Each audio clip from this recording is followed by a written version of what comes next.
Hello दोस्तों, आज हम आपको हिस्ट्री के इंडियन हिस्ट्री के 20 क्वेश्चंस कराने वाला हूँ।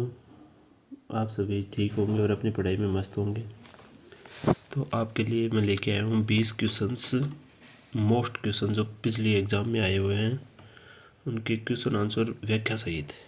तो चलो शुरू करते हैं अपनी क्लास। पहला क्वेश्चन है आपके सामने, फतुहुल मुजाहिदीन के लेखक कौन है? इसका ऑप्शन ए है बाबर, ऑप्शन बी है टीपू सुल्तान, ऑप्शन सी है हैदर अली, ऑप्शन डी है शाह आलम। इसका राइट आंसर होगा option B, Tipu Sultan. Note, फतुहुल Mujahideen पुस्तक टीपू सुल्तान द्वारा लिखी गई थी। इस पुस्तक में आग्नेय शास्त्रों का जिक्र किया गया था। टीपू सुल्तान ने आग्नेय शास्त्रों का उपयोग करके 1792 ईस्वी के श्रीरंगपट्टनम युद्ध में अंग्रेजों को हराया था। अगला क्वेश्चन है, इनमें से सिख प्रवासी समूह का पहला सदस्य किसे माना जाता है? ऑप्शन ए महाराज दलीप सिंह को, ऑप्शन बी महाराज शेर सिंह को, ऑप्शन सी महाराज नौनिहाल सिंह को, ऑप्शन डी महाराज खड़क सिंह को। इस क्वेश्चन का आंसर होगा ऑप्शन ए महाराज दलीप सिंह। महाराजा दलीप सिंह सिख साम्राज्य के अंतिम शासक थे। वे महाराजा रणजीत सिंह के सबसे छोटे पुत्र थे। अगला क्वेश्चन नंबर 3, कांग्रेस ने पहली बार मुस्लिम लीग को मुस्लिमों का प्रतिनिधित्व करने वाली पार्टी के तौर पर कब मान्यता दी?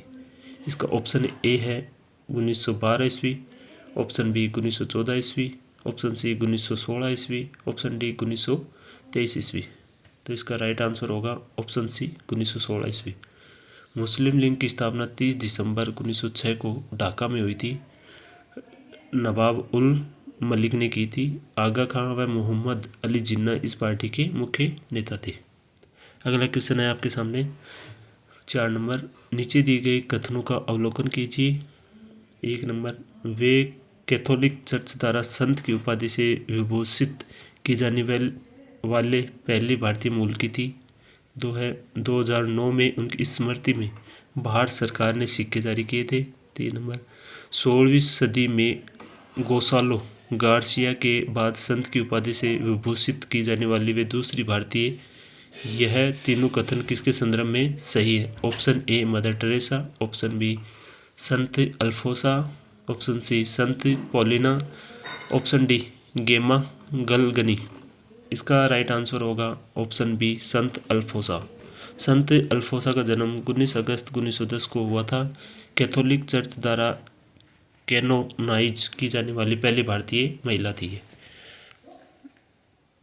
क्वेश्चन नंबर 5, निम्नलिखित में से भारत के कौन से वायसराय ओवेन मेरेडिथ के उपनाम से कविताएं लिखते थे? Option A Lord Northbrook, option B Lord Little, option C Lord Ripon, option D Lord Dufferin.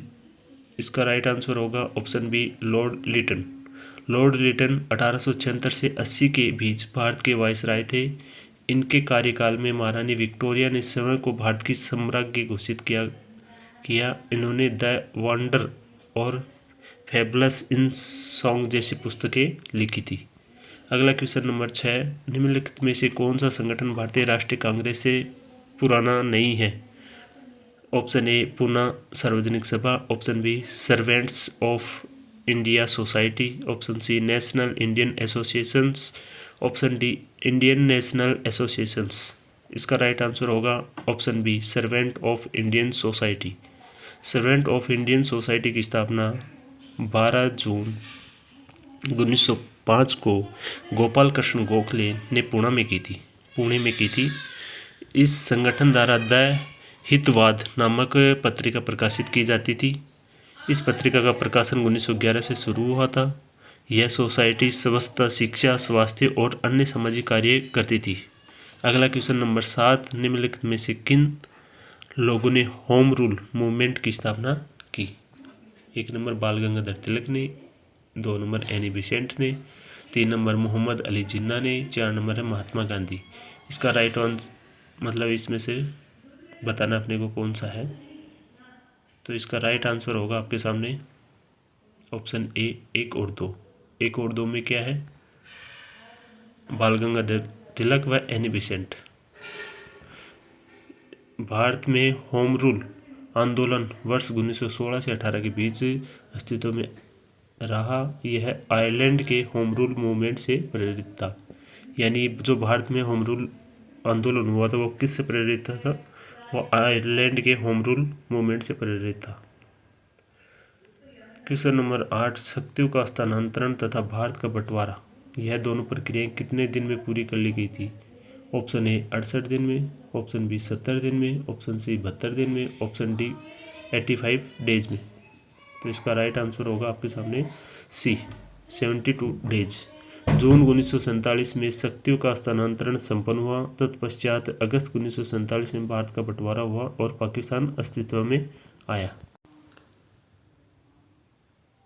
अगला क्वेश्चन है आपके सामने 9 नंबर। 1992 में शीत युद्ध के समाप्ति के बाद भारत ने कौन सी नीति आरंभ की थी? ऑप्शन ए आर्थिक उदारवाद, ऑप्शन बी लुक ईस्ट नीति, ऑप्शन सी राष्ट्रीय जनसंख्या नीति, ऑप्शन डी राष्ट्रीय शिक्षा नीति। इस क्वेश्चन का आंसर होगा option number B look east नीति। इस नीति का अनुपालन सबसे पहले नरसिम्हा राव सरकार ने 1992 में किया। इस नीति के तहत भारत ने दक्षिण पूर्व एशिया के देशों की ओर अपना ध्यान केंद्रित किया था। वर्तमान सरकार ने इस नीति में सुधार करके इसे एक्ट ईस्ट पॉलिसी बनाया है। अगला क्वेश्चन आपके सामने 10 नंबर। पहले गोलमेज सम्मेलन के दौरान भारत के वाइसराय कौन थे? Option A Lord Reading, option B Lord Irwin, option C Lord Linlithgow, option D है लॉर्ड वेवेल। इस क्वेश्चन का आंसर होगा ऑप्शन बी लॉर्ड इरविन। पहला गोलमेज सम्मेलन लंदन में नवंबर 1930 से जनवरी 1931 के बीच आयोजित किया गया। इस सम्मेलन की अध्यक्षता ब्रिटिश प्रधानमंत्री रैमसे मैकडोनाल्ड ने की थी। अगला क्वेश्चन आपके सामने 11 नंबर। निम्नलिखित में से कौन सा नेता असहयोग आंदोलन का हिस्सा नहीं था? ऑप्शन ए है M.A. अंसारी, ऑप्शन बी है मोहम्मद अली जिन्ना, ऑप्शन सी है अब्दुल कलाम आज़ाद, ऑप्शन डी है हाकिम अजमल। तो इस क्वेश्चन का आंसर होगा option B Mohammad Ali Jinnah.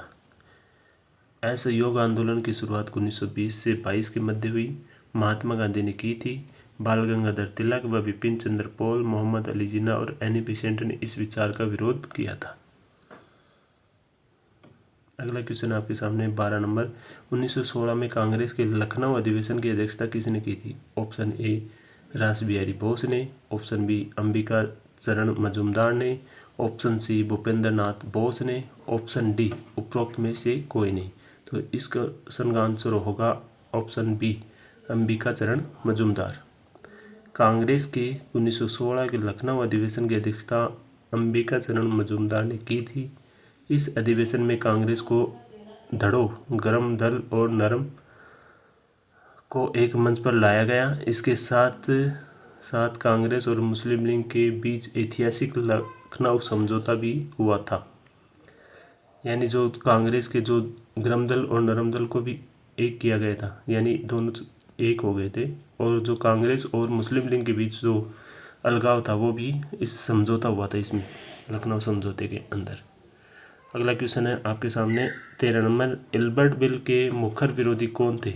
Option A Bengal व बिहार का जमींदार, ऑप्शन बी कलकत्ता के अधिवक्ता, ऑप्शन सी बंगाल के चाय और नील बागानों के ब्रिटिश मालिक, ऑप्शन डी है ब्रिटिश सेना के अधिकारी। तो इस क्वेश्चन का आंसर होगा ऑप्शन सी बंगाल के चाय और नील बागानों के ब्रिटिश मालिक। इल्बर्ट बिल जो 1883 में वाइसराय लॉर्ड रिपन के कार्यकाल में पेश किया गया था। इस बिल को सर सीपी इल्बर्ट ने तैयार किया था। इस बिल के अनुसार भारतीय न्यायाधीश ब्रिटिश अपराधियों पर न्यायिक कार्रवाई कर सकते हैं। इससे पहले भारतीय न्यायाधीशों को यह अधिकार प्राप्त नहीं था, इसलिए इन्होंने विरोध किया था। अगला क्वेश्चन आपके सामने 14 नंबर। अनुशीलन समिति का मुख्यालय निम्नलिखित में से किस स्थान पर स्थित है? Option A Mumbai, option B Pune, option C Calcutta, option D Varanasi. तो इस क्वेश्चन का आंसर होगा ऑप्शन सी कलकत्ता। अनुशीलन समिति की स्थापना 1906 में की गई थी। इसका मुख्यालय कलकत्ता में स्थित है। अगला क्वेश्चन है 15 नंबर, सर्वप्रथम भारत रत्न किसे प्रदान किया गया था? ऑप्शन ए सीवी रमन को, ऑप्शन बी सी राजगोपालाचारी को, ऑप्शन सी डॉक्टर राधाकृष्णन को, ऑप्शन डी जवाहरलाल नेहरू को। इस क्वेश्चन का आंसर होगा ऑप्शन ए सीवी रमन को। वर्ष 1954 में 3 लोगों को भारत रत्न से सम्मानित किया गया था। सीवी रमन को सबसे पहले भारत रत्न दिया गया था। उनके बाद 1954 में ही डॉक्टर सर्वपल्ली राधाकृष्णन और सी राजगोपालाचारी को भारत रत्न से सम्मानित किया गया था। अगला क्वेश्चन नंबर 16, भारत छोड़ो आंदोलन का ड्राफ्ट किसने तैयार किया था? ऑप्शन ए सरदार पटेल ने, ऑप्शन बी जवाहरलाल नेहरू ने, option C Acharya Kripalani, option D पटाम्बी Sitaram मैया। इस क्वेश्चन का आंसर होगा ऑप्शन बी जवाहरलाल नेहरू। भारत छोड़ो आंदोलन की शुरुआत 9 अगस्त 1942 को हुई थी। इस आंदोलन के दौरान गांधी जी ने करो या मरो का प्रसिद्ध नारा दिया था। इस आंदोलन के शुरू होने का मुख्य कारण अंग्रेजों द्वारा भारत को बिना सहमति के द्वितीय विश्व युद्ध में शामिल करना था। अगला क्वेश्चन आपके सामने 17 नंबर, भारतीय क्रांति का पिता किसे कहा जाता है? Option A Dadabhai Naoroji, option B Gopal Krishna Gokhale, option C Mahatma Gandhi, option D Bal Gangadhar तिलक। इस क्वेश्चन का आंसर होगा ऑप्शन डी बाल गंगाधर तिलक। बाल गंगाधर तिलक 1890 में कांग्रेस में शामिल हुए। वैलेंटाइन चिरोल ने इन्हें भारतीय क्रांति का पिता कहा था। तिलक ने सबसे पहले स्वराज की मांग की थी। अगला क्वेश्चन 18 नंबर, इब्न बतूता के शासनकाल के दौरान भारत आया था, यानी ये किसके शासनकाल में भारत आया था? Option A Balban, option B Iltutmish, option C Alauddin Khilji, option D Muhammad bin Tughlaq. इस क्वेश्चन का आंसर होगा option D Muhammad bin Tughlaq. Ibn Battuta Muhammad bin Tughlaq के शासनकाल के दौरान दिल्ली पहुंचा और उसके साथ उसने दिल्ली के सुल्तान के लिए कई कीमती उपहार खरीदे। अन्वेषक ने अपने शाही दरबार में न्यायाधीश के रूप में 7 साल तक राजा की सेवा की। अगला क्वेश्चन नंबर 19, निम्नलिखित में से किस अधिनियम के माध्यम से बर्मा भारत से अलग हुआ? ऑप्शन ए भारतीय परिषद अधिनियम 1961, ऑप्शन बी भारत सरकार अधिनियम 1909, ऑप्शन सी भारत सरकार अधिनियम 1919, ऑप्शन डी भारत सरकार अधिनियम 1935। तो इस क्वेश्चन का आंसर होगा ऑप्शन डी भारत सरकार अधिनियम 1935। भारत सरकार अधिनियम 1935 के प्रावधानों के अनुसार बर्मा भारत से अलग हो गया। अधिनियम के तहत अन्य प्रावधानों में सिंध को बॉम्बे प्रेसिडेंसी से अलग करना शामिल था। बिहार और उड़ीसा भी अलग हो गए। अगला क्वेश्चन नंबर 20, हड़प्पा सभ्यता में ग्रेट बाथ कहाँ मिला? Option A Harappa, option B Lothal, option C Mohenjodaro, option D Kalibangan. तो इस क्वेश्चन का आंसर होगा ऑप्शन सी मोहनजोदड़ो।